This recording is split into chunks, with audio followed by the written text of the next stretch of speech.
without further ado, on my list. Let's get into it. First one, will the Big Ten make it 3 years in a row as champs? Obviously, Ohio State won it in 24. Michigan won it in 2023. So I don't know if we've realized this. The Big Ten could go for a three-peat when it comes to a national title. So obviously the teams that would be a Penn State, first ever for James Franklin. Can they do it? This has kind of been like a picture year for them. Like, can they actually pull off the big one? Oregon, they have never won a national title. Lanning has them in a really good spot. They won the conference last year. They're turning over some pieces as well, but you don't want to count them out. And then, of course, Ohio State, will they repeat? But they're also starting a new quarterback. What will that look like? Michigan, they're rebuilding. Maybe they might be more of an outside shot. Those are probably the four that I'm looking at right now who maybe have a full shot. You have your Indianas, of course, but would want to see some more progression before I might maybe throw them right in there. I would say really the three I feel the most confident who could maybe do that would be Penn State, Oregon, Ohio State. And probably Penn State would be number one right now. But of course, that's when the season starts. So that's number one. Number two, is this the year for a team that has not won the title in a while to finally break through? So I was looking when you think of teams, it's been a decade or longer since they've won the national title. So we're talking, of course, Penn State. We're talking Texas, 2005. I don't know, it doesn't feel that long ago for me, but that was 20 years. Miami, also early 2000s. Oregon's never won it. Texas A&M, they're more of an outside shot. There's lots of different options out there, but I think for Texas, and to Penn State, they've both been looking at years of they feel like they're pushing and pushing. Are these years they actually do it? And kind of going into that, number three is dark horse contenders for the playoffs. So these are teams you maybe not quite as think of when you think of okay, who are going to be the playoffs? Because you think of conference champs, maybe the runner up for some of the bigger leagues. But then these are some of the other teams I'm looking at that you want to keep your eye out for now. So we'll start with the ACC. Georgia Tech. Georgia Tech is a tough out. I don't know if many people nationally are talking about this, or you might not be aware of it. But what Brent is doing down there is really impressive. And I think that if they make it to Charlotte, especially, they'll have Clemson at home week 3. And so, maybe they beat Clemson, or maybe they have some good wins and they can have a rematch with a team like a Clemson in the ACC title. Even if they lose it, they have an outside shot, of making it to the playoff. And then before you know it, they're there. Louisville, same thing. They also host Clemson on a Friday night. Louisville's tough. They took it to Clemson last year. They've got some real things with Braun and the boys. So watch them, especially. Miami's in there, but these are going to be dark horse contenders. In the Big Ten, we've got Illinois, Brent Bielema. They're working on some stuff out there. They're number 12, I think, in the preseason polls. There are going to be multiple teams in the Big Ten. Maybe they have an outside shot as well. Nebraska is this, Matt Rule, you got to look at year 3s for them.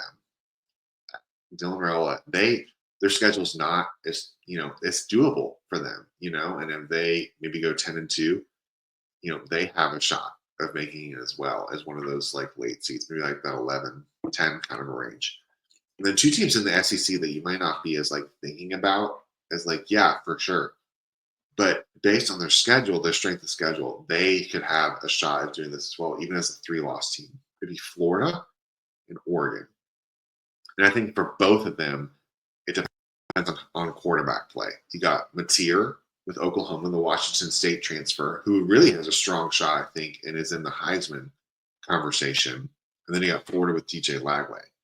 Both those teams, if they get a full season and a full, those guys living into their potential, watch out, because even at 9-3, I think those teams have a really strong shot at making the playoff just based on how tough their schedule is and playing in the SEC. Another question I wanted to think about is usually that there's usually a tier, maybe a clear 1 or 2 that are okay, they're kind of above everybody else. There's a top 10, top 5, of course, but there's clearly a number 1. And I think that was interesting this year is that there's arguments to be made about who could be number 1. like the AP top 10 was Texas, Penn State, Ohio State, Clemson, Georgia, Notre Dame at 6, Oregon, Alabama, LSU, Miami. You can make arguments, especially for the top 6, top 7, of who could be number 1 right now. And that's what's fun about playing the games. But there's so many different options. And I think there's all like they're combined. And I think we're going to see a lot of chaos too, like the parity, maybe not quite as strong because as you know, in this NIL era, like the depth is maybe not quite as there because other teams can kind of poach them and pay those guys more money, like a team like a Texas Tech, maybe want to watch because they can get they've made a splash. I mean, in lots of NIL money. So the depth isn't quite as there for some of these top tier teams that they're more used to. So there's just a lot more options for sure when it comes to like who could make the playoff and then who is in that like top tier for the year. Another one, of course, is we also talk about who are the Heisman contenders. This one's always interesting because like it's really like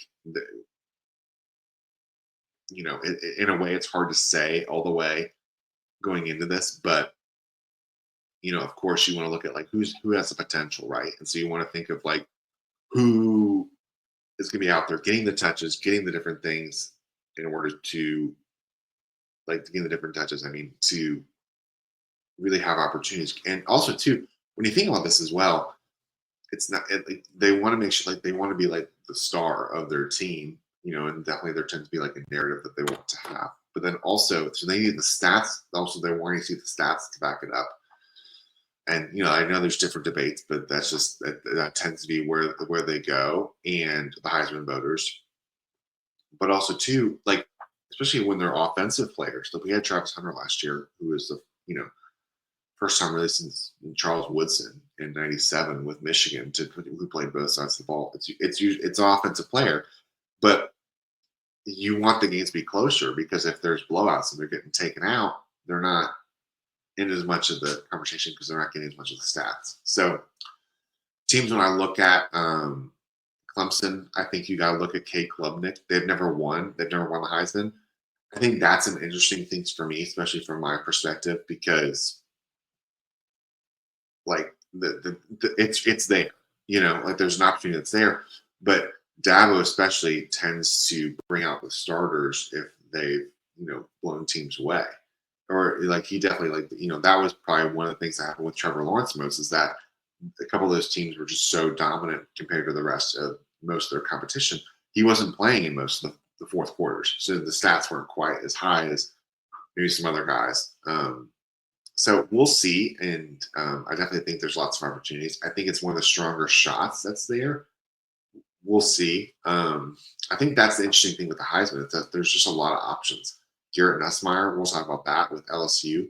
LSU, does the things they want to do. I think you have to talk about him. I think Mateer out of Oklahoma. I think if you're not aware of it, I think within the offense, I think they'll put up stats. Oklahoma's had histories of winning the Heisman. I know it's under a different coach, but I mean it's hard to pass it up. And even like just sometimes it doesn't matter with the transfers. We talked about this earlier. DJ Lagway, I think he has a really, really good shot as well. We'll see. Another guy to watch out for is different position because I'm talking about a lot of quarterbacks. Jeremiah Love out of Notre Dame. He'll get a lot of touches, especially with a redshirt freshman, I believe, with Carr. So he'll get a lot of touches, and that's the thing with running back. You want to be getting a lot of touches and really, especially with touchdowns as well. And then of course, with quarterbacks, you don't want to see quite as many interceptions. So the point with the Heisman, I was trying to say, is that usually we have a couple of clear, like this is the clear number one. Again, with the tiers, is that there's not. It's not like there's a lot of different guys you could definitely see, and I know I'm not even saying everybody, like Penn State, say one of the running backs really takes off, or Allen, takes this next step up with these new receivers that they have. I mean, he's up there. Ohio State, I mean, Jeremiah Smith is a freak, wide receiver. We could see that happen. I mean, Ryan Williams, Alabama, say that takes off. I mean, we just saw a few years ago a wide receiver win from Alabama. So the point is, there's so much. It's something we think about, But there's just different guys on the horizon. They just keep your eyes. Who could be Heisman contenders. We'll keep rocking through this. Number 6. So many of the usual contenders, like in that top 10 that I talked about, are breaking in new quarterbacks. I don't know if everyone's like fully realized that. If you've been tapped into the preseason conversation, you are. But if you're just getting into this, and that's great too. 7 out of the 10 preseason teams in the top 10 are breaking in a new quarterback. So like Julian saying, the only ones that are really that exception that we got Penn State and Clemson are really the two off the top of my head that really are not breaking in a new quarterback. If you extend it out into the top 10, LSU with Nussmeier, but all these guys, Texas, Ohio State, Georgia, and some of these guys have played before, but like fully as a starter. Notre Dame, Oregon, Alabama, Miami. You can keep going after that. And the next one that is like a returning starter is Sellers with Lenore Sellers with South Carolina. That's a lot to watch. And so there's going to be a lot on these offensive line. It's going to be on these offensive linemen to protect them and do well, and then keep the running game going. So just that's something to watch for, especially with these first games. We've got a lot of big matchups in week 1. And a lot of pressure on those new quarterbacks. Another question would be like, as for number 7, can 1 or 2 teams rise from the pack in the Big 12? We talked about this, but there's such a combined pack. Like, can one of those 2 teams rise up? Yeah, Arizona State. I think it's been 5 years in a row with a new champion. So like Arizona State, do they repeat? Kansas State and Iowa State, we just talked about. Iowa State was runner-up last year. Kansas, how do they do with Daniels? Texas Tech, they've spent a lot of money in NIL. We'll see how much it translates into this year right now. But you got to look out for them. Utah, you can kind of forget about Utah. Cam Rising, poor guy, kept getting hurt, but they've got a new quarterback in Dampier. How does he do? And they're always a tough out. I mean, there's so many different Baylor, you don't want to sleep on them either. There's a lot of different guys, so we'll see if more than 1 or 2 can really pull themselves out. And then, so with the playoff, like there's a group of 5 champ that will be there, because the top 5 conferences get an automatic bid in the playoff, but then usually it's the Power 4. They'll get one, and then the highest ranked group of 5 contender will get that. So Boise State was it last year. They're odds-on favorite right now. You got a Tulane. Look out for them. Oh, let's look out the service academies, actually. A team like Navy. Watch out. You might not think about it, but Navy could get that spot, and then you have to spend that option game in the playoffs. So think of like Navy or Army on the road, at like one of these schools, like a 12 seed going to a 5 seed, So think of like Navy at Georgia, and that's a playoff game, home playoff game. Lots of different options. UNLV we had talked about. We'll see. I'm not quite as high on them. UTSA, they're always a fun one. So lots of good teams to watch out for. And kind of going with that, there's an adjustment format with the playoff. So it keeps changing every year, and we're continuing to talk about it. But so last year, so in a 12-team playoff, right? It's not consistent. You can't just go win, and break even every time. So 4 teams get the automatic bye, and it went to the top 4 seeds how they ranked it. But last year you had to be a conference champ. So like Notre Dame couldn't qualify for that. And so that's where they get the automatic bids. And funny enough, the lower seed actually won every time. But this year, it's no matter what. So like the top 5 conference champs get a bid, but then it just goes, and then they just rank them 1 through 12 after that. So I think that is something big to watch, because then it changes what some of the matchups that we could get. So I think I really just want to make sure that everyone's aware of that, because that changes like how this conversation goes. And then lastly, it's a pivotal year for like some different coaches for different reasons. Like Brian Kelly, LSU, we'll talk about later in the week. They got a big one at Clemson. LSU's lost 5 straight season openers. They're tired of hearing about it. I know he's tired of hearing about it. it's a big one going into Clemson's Death Valley and trying to win on the road at the number four team in the country. He has produced, he has won, but maybe not quite to the standard that LSU is used to. Um, and so we'll see. It's a big pivotal year. Brent Venables, Oklahoma, you know, was not left a lot in the transition with Lincoln Riley. It's been a couple years. He's got his footing. Say they go 9-3, made the playoff. There's going to continue momentum that's going, especially when your rival Texas is like they seem to be have made some strides. But if they don't do as well, you got to watch out for him. Hugh Freeze with Auburn. Auburn's just one recently. You just have to keep your eye on Hugh Freeze. They need to see some results. They bring in Arnold from Oklahoma. That didn't work there. They bring him in here. They didn't really spend on a quarterback last year. They do this year. It'll be tough. It'll be interesting to see like what they look like. But if they don't do well, his seat will get a little hot. Billy Napier in Florida.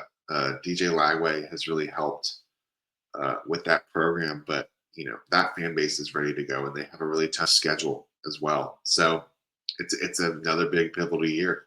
And then with Lincoln Riley, think about this. Like with USC, like they talk about the defense. They got a little bit better last year. But, you want like they need to start making some progress, towards like a playoff, especially with a 12-team playoff. And Oregon made the adjustment pretty well last year. Obviously, they won the league. So Lincoln Riley, how do they do year 2 in the Big Ten? James Franklin, this is in another year like he's trying to get over the hump of like having like trying to win the big game. A lot of cards are here where he can do it. Let's go to Ohio State. There's a big opportunity, team that consistently wins, double-digit games, but then they can't seem to get over that next level. Massive year for him. Another one I wanted to mention was just Mike Norvell with Florida State. Hit the portal really well a couple years ago. 12-team playoff when they got left out after Travis got hurt. Last year, portal did not go well. Probably the biggest wide variety disparity between the two. That's just something to watch. How does that do? Are they more, and what does that look like within that? And they can build a consistent results going forward. So there's your 10 to break down of storylines to watch out for